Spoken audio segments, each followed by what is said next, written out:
Alright, what's going on, guys? Jake Winstead here, back with another video. Today we got a recording of our second bench day. We do our second bench days on Thursday. This Thursday it just so happened to be in the evening. This was a bit of a later workout. We started around 9 p.m. Me and Deagon here. Today we had floor press and incline press as our two main movements. The reasoning behind a floor press is it puts a lot of load on the triceps. At the same time, it takes away from leg drive and the use of an arch. So a lot more focus on using your back and a lot more explosion in the triceps because the triceps are having to be rested onto a surface. It also just builds stability. The more stable you are with your triceps, the more powerful you'll be in an actual bench press. Here's just some footage of us doing our little warm-up with bands. You saw me doing some push-ups there just to get some blood moving in the shoulders and the pecs and the triceps. That's our main go-to band exercises for these type of workouts for our upper body. Band pull-aparts going on there. Don't know what Deegan was doing just there, but something with the band, obviously. You see me do some triceps as I'm talking to my brother in the background. So then in a second here, it's going to cut to Deagon and I warming up on the floor press with just the barbell. Again, you'll see here. So we pull it out, bring it down. Nice and controlled, very explosive off the ground. You see that there's obviously nowhere to put our legs, and an arch is not as significant as if it would be on a bench. This is very good as far as just building overall power in the upper body. So today I had a 3x3 with 215 pounds, and Deagon had a 5x5 with 155 pounds. Not too sure of the exact percentages. I did when we were actually doing the workout, but I'm not sure off the top of my head right now. I might go ahead and throw it up on the screen here. Here we have a quarter. Deagon just taking a quarter here. You see Deagon's very controlled with his movements. It's very good as long as he's been lifting. He started lifting as a freshman for football. So a little bit over almost 3 years now, I believe, is what I'd say. And working with him has been very, very good. He's been learning a lot, and I've been learning a lot from teaching him as well. He's very strong for his age, his height, his weight, everything like that. So it's really good to see him building off of that and just the advice we give one another and things like that. Here we have a plate. I told Deagon to start pausing a little bit longer in that set because he was just kind of getting down there with his triceps and then exploding off the ground as soon as he got there. So here's me with... I was actually doing a little bit of a closer grip for these. I like to do a closer grip because it trains the triceps even more.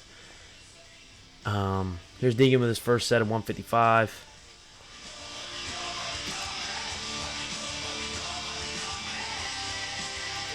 You see he kind of rocks with his arms because one arm will actually get down there before the other in some reps, and that throws him off a little bit.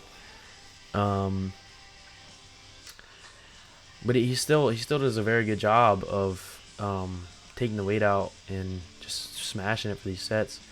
My issue in this workout I was noticing was my elbows would actually be bent when I would pull the bar out. So I was really trying to focus on squeezing my elbows and my triceps, because when you are activating your triceps, it needs to be from the very beginning of the set. From the moment you pull the bar out, your triceps, your chest, your legs, everything needs to be activated and turned on and working, or else it's not going to work as efficiently as possible throughout the set. And a sign of bent elbows when you're unracking is just a sign that you're not using your triceps as much as you could be. Here's another set for Deagon. So we were doing a a set for me, and then 2 sets for Deagon, and a set for me. So this is actually Deagon's 3rd set here. And then I'll go ahead and hit my 2nd set, just to keep each other on track and things like that. Real quick, I just want to say thank you guys for all the support that you've been showing on the videos. I know it's a lot of you guys that personally know me and or follow me on Instagram or whatever the case may be. I just want to give you guys a big thank you, because doing this not only is it good documentation for myself, but I like sharing my progress and just progress that I help other people out with. And I think the internet's an amazing way to do that, and especially in the time we live in right now. You know, I've always wanted to do a YouTube channel, but I never really had anything to do it for. So I kind of just thought a few weeks back that maybe if I just did what I love doing and filmed it, that if I uploaded it, it would get, you know, some people would learn from it. And that's what's been happening, and I really appreciate that, you guys. Back to Deagon here. You see he has put wrist wraps on. These are actually my wrist wraps. These are the strong wrist wraps from Mark Bell. Reasoning behind wrist wraps: they give compression around the wrists. Now, a lot of people think that it's just going to protect your wrist. Well, yes, it will, but it won't if not used properly. The wrist wrap needs to be wrapped just below the thumb joint. That's how you get your wrist to stay stacked on top of your elbow. That's how you want your wrist to be in a bench. If you go back and you just watch Deagon, some of Deagon's sets, he actually has his wrist slightly behind his elbow. This is not the most powerful position, because your arms, I'm actually having an issue with it here.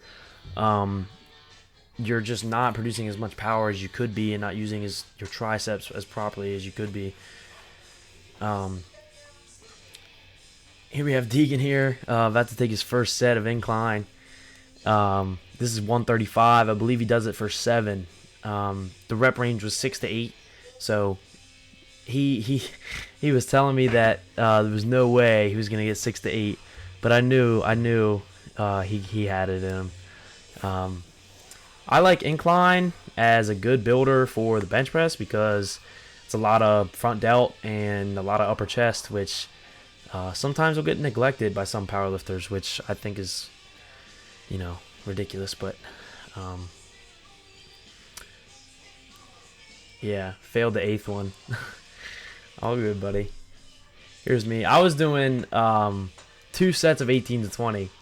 I got this method from Curtis Miller, my buddy, and I believe he got it from Casey Williams, and wherever Casey Williams got it from, I'm not 100% sure. I'm not going to quote on somebody that I don't know where they got it from, but 18 to 22. The reasoning behind 18 to 22 is because it's around 20 reps, and you want to fail within that range. Obviously, I didn't fail that time, but it's kind of hard to predict where you're going to fail on a barbell movement. It's a little bit easier on a dumbbell movement because it's a lot more isolation instead of compound. Anyway, here's Deagon's 2nd set. I believe that was his 4th rep, 5th rep right here, 6th rep. Maybe it was 7th. I'm not 100% sure, because I think he asked me that right before his 8th. Yeah, that was 8. Nice. Good job, Deagon. Here's my 2nd set. I'm not sure how many to do. The reason I don't touch my chest, and I told this to Deagon as well, I don't touch my chest because I simply just find it to be a little bit stressful on my shoulders. That's all.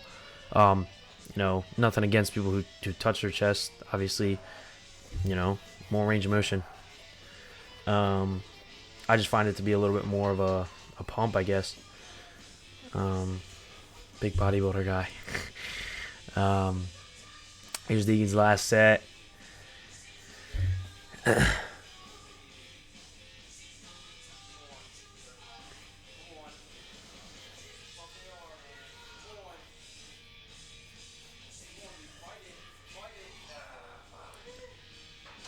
Failed there. All good, man.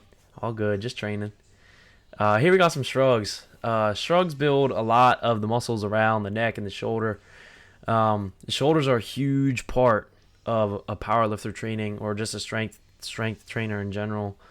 Um, and I find shrugs to be very beneficial because you can really isolate the traps and get that good squeeze. Also, it's a good way to just hold weight. Holding weight for sets at a time, I believe, is to be very beneficial for just like overall forearm strength and grip strength.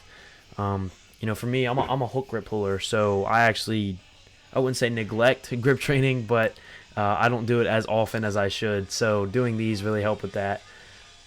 We did 3 sets of 10 on those. Here we had some lateral flies, 2 sets of 15, excuse me. And Deagon's shoulder was bothering him. He had to use the 10-pound plates because all we had was 15s and 25-pound dumbbells. But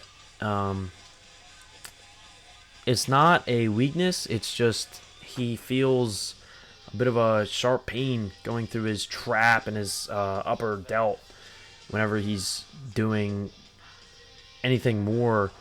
He actually just said there he can still feel it.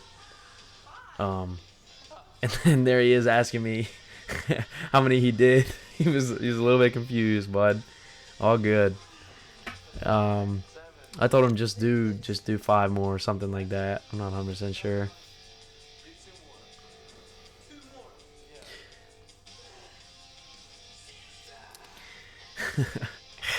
All good, man. Here we moved on to some banded tricep extensions. So what I did was I took an easy curl bar, put a band over the pull-up bar, and fed the easy curl bar through the band. These were killer. We did 1 set of 50, and we alternated grips roughly 3 to 4 times during the entire. Now this is not obviously a grip, but it's an angle, and different angles hitting the triceps is very beneficial because the more tricep work you get in, the more powerful of a press you're going to be able to have. So working all those heads of the tricep is going to be very beneficial.